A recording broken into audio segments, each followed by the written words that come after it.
اچھا، آپ نے اتحادیوں کی بات کی ہے عامر ڈوگر صاحب، اس وقت آپ کے لیے ایک بہت بڑا چیلنج ہے کہ آپ نے بجٹ سیشن میں بھی اور جب بھی لیجسلیشن ہو رہی ہوتی ہے آپ نے نمبر پورا کرنا ہوتا ہے اپنے حکومتی ممبران کا، اس میں اتحادی بھی شامل ہوتے ہیں. تو کل جن لوگوں نے ووٹ دیا آپ کو اور جو پرائم منسٹر کے ڈنر میں بھی موجود تھے، آج ان میں سے کچھ لوگ جو ہیں وہ ہمیں کچھ شکوے شکایتیں کرتے نظر آئے. پہلے آپ سنیں کہ ایک وفاقی وزیر ہیں شیخ رشید صاحب، انہوں نے اختر مینگل صاحب کے بارے میں کیا زبان استعمال کی. کہیں نہیں جاتا اختر مینگل شینگل، میں بہت سارے مینگلوں کو جانتا ہوں، ساری زندگی میں نے یہی کام کیا اور دیکھا اور سنا ہے. عمران خان جو ہے وہ وقت کی ضرورت ہے. پاک فوج کے ادارے جمہوریت کے لیے، سربلندی کے لیے اس سسٹم کے ساتھ کھڑے ہیں. یہ تو بہت اچھی بات ہے کہ پاک فوج کے ادارے اس سسٹم کی سربلندی کے لیے جمہوریت کے ساتھ کھڑے ہیں. لیکن مینگل صاحب کے بارے میں جو الفاظ استعمال کیے ہیں شیخ رشید صاحب نے، اس کے بارے میں آپ دیکھیے کہ اسلم بھوتانی صاحب کیا کہہ رہے ہیں، اور فواد چودھری صاحب جو خود منسٹر ہیں وہ کیا معذرت خواہانہ رویہ انہوں نے اختیار کیا ہے، اور آغا حسن بلوچ وہ کیا کہہ رہے ہیں. آج پورا بلوچستان، آج پورا بلوچ قوم شیخ رشید کے اس نازیبا الفاظ سے اس کی مذمت کر رہے اور شدید غم و غصہ پایا جاتا ہے. سردار اختر مینگل بلوچستان کے ایک بہت اہم رہنما ہیں اور بہت ایک اہم پارٹی کے سربراہ ہیں. ایک وفاقی وزیر اس طرح نازیبا الفاظ کسی بلوچ قوم کے لیے کہے، کسی لیڈر کے لیے کہے، اس کی میں مذمت کرتا ہوں. مینگل صاحب ہمارے بڑے محترم ہیں اور اس ایوان کے رکن ہیں، اور ان کی اہمیت جو ہے وہ ایک سیاسی رہنما کے طور کے اوپر بلوچستان سے تعلق رکھنے والے تمام ہی جو سیاسی رہنما ہیں اور پورے پاکستان سے تعلق رکھنے والے تمام سیاسی رہنما ہمارے لیے قابل احترام ہیں. عامر ڈوگر صاحب، شیخ رشید جیسے لوگ جو ہیں یہ چاہتے ہیں کہ اختر مینگل کبھی واپس آپ کی صفوں میں آ کے نہ بیٹھیں. دیکھیں جی، جہاں تک اختر مینگل صاحب کی بات ہے، میں کیونکہ 2-2.5 سالوں سے ان کو خود ڈیل کر رہا ہوں، بڑے ڈیسنٹ، بڑے نوبل آدمی ہیں، اور انہوں نے ہمیشہ بلوچستان کے عوام کے لیے بات کی ہے، ان کے حقوق کی بات کی ہے. تو ہم ان کی تمام جو خدمات ہیں ان کو قدر کی نگاہ سے دیکھتے ہیں، اور وہ پارلیمنٹ میں ہیں، اور ان کے مور دین بگٹی صاحب کو پتہ ہے کہ 70% مسائل بھی حل ہو چکے ہیں. اور مجھے امید ہے کہ بڑی تیزی سے ہماری کمیٹی کام کر رہی ہے کہ لیکن اب شیخ رشید کے اس انداز گفتگو کے بعد وہ واپس آئیں گے. ان قریب مینگل صاحب جو ہے وہ واپس آئیں گے. دیکھیں، شیخ رشید صاحب بھی ہمارے ایک اتحادی ہیں اور مینگل صاحب بھی ایک اتحادی ہیں، تو یہ تو ان کے اتحادیوں کے آپس کا معاملہ ہے. نہیں، اتحادیوں کا آپس کا معاملہ ہے. پاکستان تحریک انصاف سے اس کا کوئی تعلق نہیں ہے. تحریک انصاف قدر کی نگاہ سے دیکھتی ہے مینگل صاحب کو، اور میں یہاں بالخصوص شاہزین بگٹی صاحب کو بھی خراج تحسین پیش کرتا ہوں کہ انہوں نے جس طرح کل پرسوں بلوچستان کے لوگوں کے لیے، اپنے حلقے کے عوام کے لیے، IDPs کے لیے جو لڑائی لڑی ہے، اور پرائم منسٹر صاحب نے اور ان کی پوری ٹیم نے ان کو مکمل یقین دہانی کرائی ہے کہ انشاءاللہ ان کے تمام مسائل حل ہوں گے. اب یہ میر صاحب مسئلہ کوئی ایک دن کا یا ایک سال کا نہیں ہے، یہ کئی صدیوں کے اوپر مشتمل معاملات تھے اور ماضی کی حکومتوں نے بالکل نظر انداز کیا. لیکن یہ عمران خان کی حکومت ہے کہ اس سال کی آپ اگر بجٹ میں بھی دیکھیں تو سب سے زیادہ پیسہ بلوچستان میں رکھا گیا، پچھلے سال بھی، اور انڈیویجول بھی ان دونوں پارٹیوں کے جو اپنے مسائل تھے، جتنے ان کے ڈیرہ بگٹی اور ان کے اس کے ارد گرد کے اضلاع کے اور مینگل صاحب کے اوورہال گوادر اور باقی، ان سب کو فوکس کیا ہے. کچھ چیزیں ایسی ہیں آپ بھی سمجھتے ہیں کہ وہاں ہماری لیمیٹیشنز ہیں، لیکن ہم پوری طرح سنسیئر ہیں کہ ان کے مسائل حل ہوں، کیونکہ ان کی ذات کا مسئلہ نہیں ہے، ان کی حلقے کے لوگوں کی، عوام کا مسئلہ ہے. جہاں تک خرم دستگیر صاحب نے عمران خان صاحب کی سپیچ کی، تو آج کی سپیچ بھی ایک عوامی سپیچ تھی. انہوں نے نظریے کی بات کی، انہوں نے عوام کی بات کی، اور انہوں نے سمپل یہ کہہ دیا کہ وہ جو آپ نے کہا کہ کرسی آنے جانے والی چیز ہے، وہ اس تناظر میں بات کی کہ کل سے پہلے یہ کہا جا رہا تھا کہ شاید حکومت اپنا بجٹ بھی منظور نہ کروا سکے، حکومت آج گئی، کل گئی، پرسوں گئی. تو انہوں نے کہا یہاں آنے جانے چیزیں ہیں، مجھے کسی چیز کا کوئی خطرہ نہیں ہے، عوام میرے ساتھ ہے، حکومت مضبوط ہے، اور حکومت یہ پورے 5 سال پورے کرے گی.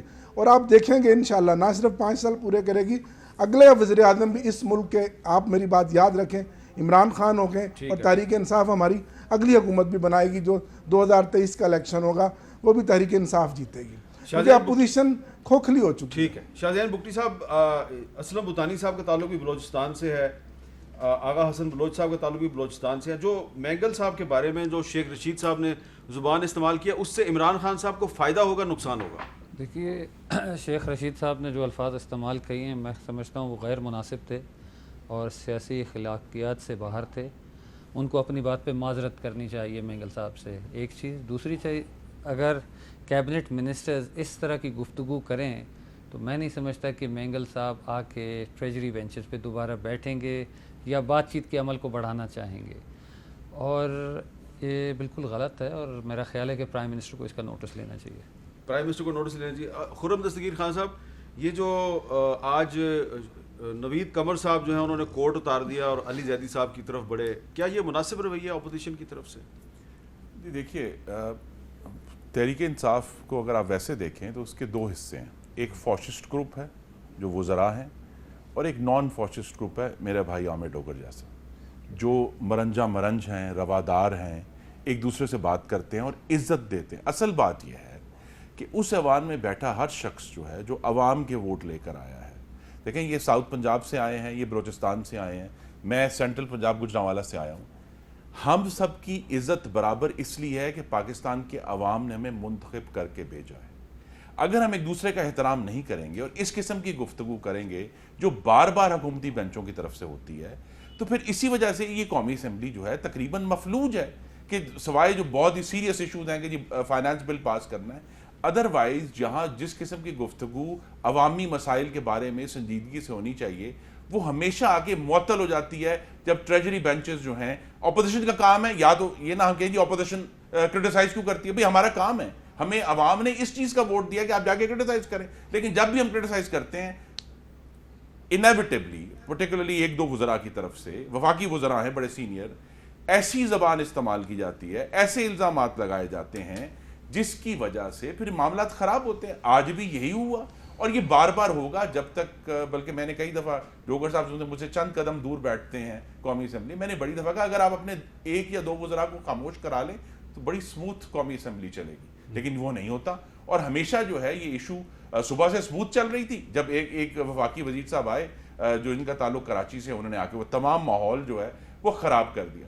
تو جب ہم ٹوٹلی اینالائز کرتے ہیں تو جو نیچر ہے تحریک انصاف کی، وہ تین الفاظ اب تک میں جو نکال پائیں وہ یہ ہے کہ ایک تو یہ نالائق ہیں، یہ حکومت چلانے کے قابل نہیں ہے، کیونکہ جس قسم کا ہمہ جہتی انہدام ہمیں نظر آ رہا ہے، کیٹاسٹرفی نظر آ رہا ہے، ہمہ جہتی انہدام، it is a multi dimensional catastrophe, کہ فارن پالیسی میں بھی، معاشی پالیسی میں بھی.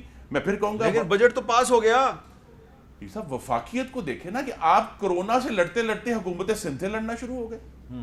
آپ کسی چیز، یہ حکومت جو ہے، ایک اور جو ان کی جو چوتھی بات ایڈ ہو جائے گی، ذمہ داری سے فرار ہے. کہ آپ چینی کو کنٹرول نہیں کر سکے، آپ آٹا کنٹرول نہیں کر سکے، آپ پیٹرول کنٹرول نہیں کر سکے، اور بلیم نہیں، ذمہ داری کس کی ڈالتے ہیں؟ مافیا کی. آپ سے کرونا کنٹرول نہیں ہوا، آپ نے کہا عوام جاہل ہیں، آپ سے کوئی کام نہیں ہوتا. آپ کہتے ہیں میرا سوال آپ سے یہ ہے کہ آپ قومی اسمبلی کے اندر بیٹھ کر یہ باتیں کریں نا. آپ نے واک آؤٹ کیا، وزیر اعظم آگے تقریر کر کے فاتحانہ انداز میں چل دیے واپس. ہم نے آپ موقع فراہم کرتے ہیں ان کو. میر صاحب، یہ پھر میں کہوں گا، میرے بھائی عامر ڈوگر جیسے لوگ چونکہ تحریک انصاف میں ہیں، بڑی طویل بحث ہوئی ہے بجٹ کے اوپر، سب لوگوں نے اپنی بات کی ہے. صرف مسلم لیگ نون کے 47 اراکین نے اس بحث میں حصہ لیا جو فارمل بحث کی بجٹ کے اوپر. اس کے بعد ہم نے بات کی، اور ہم نے آج صبح بھی بات کی، میں نے بھی بات کی. لیکن ایشو یہی ہے کہ جب آپ اس طرح کے ایشو، تو جس وقت عمران خان صاحب اپنی تقریر فرما رہے تھے، ہم پارلیمنٹ ہاؤس کے باہر سڑک پر احتجاج کر رہے تھے. لیکن ووٹنگ میں آپ کے بھی 10-11 بندے آپ کے بھی مسنگ تھے. جی ہمارے بھی مسنگ تھے، ٹھیک ہے نا، ان کے تو تھے، آپ کے بھی مسنگ تھے.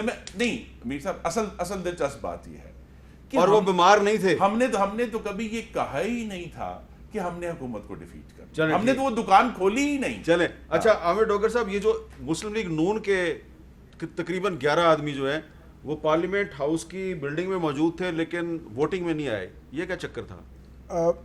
یہ تو جی ان کے آپ نے تو نہیں آنکھ لڑائی ہوئی، ان کی اپنی لیڈرشپ بھی بتا سکتی ہے اور یہ خود بھی بتا سکتے ہیں. لیکن اوورآل خرم دستگیر صاحب کی میں اس بات کو سیکنڈ کروں گا کہ پچھلے 4-5 دن میں اپوزیشن نے، انہوں نے خود خاص طور پر بڑی ہیلدی ڈیبیٹس کی ہیں، ڈسکشنز کی ہیں. میں یہ سمجھتا ہوں کہ جی یہ 22 کروڑ عوام کا ایک نمائندہ ایوان ہے. ہم جو روزانہ زندہ باد مردہ باد کریں، عوام کو اس سے کوئی فائدہ نہیں. عوام کا لاکھوں روپیہ، کروڑوں روپیہ اس ایوان کی کارروائی پہ خرچ ہوتا ہے. اگر آپ میری بجٹ کی سپیچ دیکھ لیں اور خواجہ سعد رفیق صاحب کی دیکھ لیں، مور لیس ہم نے ایک جیسی بات کی ہے. اب آ کر ہمیں ہیلدی لیجسلیشن کرنی چاہیے. آج پرائم منسٹر نے بار بار ریفارمز کی بات کی. اب ہمیں آ کے جوڈیشل ریفارمز کرنی چاہیے, عام آدمی کے لیے وہ قانون سازی کرنی چاہیے جو یہ فورم ہے کہ میں کھڑا ہو جاؤں, آپ میرا جواب دے دیں, پھر میں آپ کا جواب دے دوں. بھائی عوام کو اس سے کوئی سروکار نہیں ہے. اب ہم نے نیا پاکستان کیسے بنانا, لیڈ ہم نے کرنا ہے کہ ہم آگے بڑھیں, ہم انیشیٹو لیں. پرائم اسپیکر صاحب نے ایک جوڈیشل امینڈمنٹ کے اوپر ایک ریفارمز پہ کمیٹی, آپ کو یاد ہوگا, لیجسلیشن کی بنائی تھی. میں نے آج بھی کہا بابر اعوان صاحب کو, ان کے اراکین کو بھی کہا کہ اب اگلے اجلاس میں ہم بیٹھیں.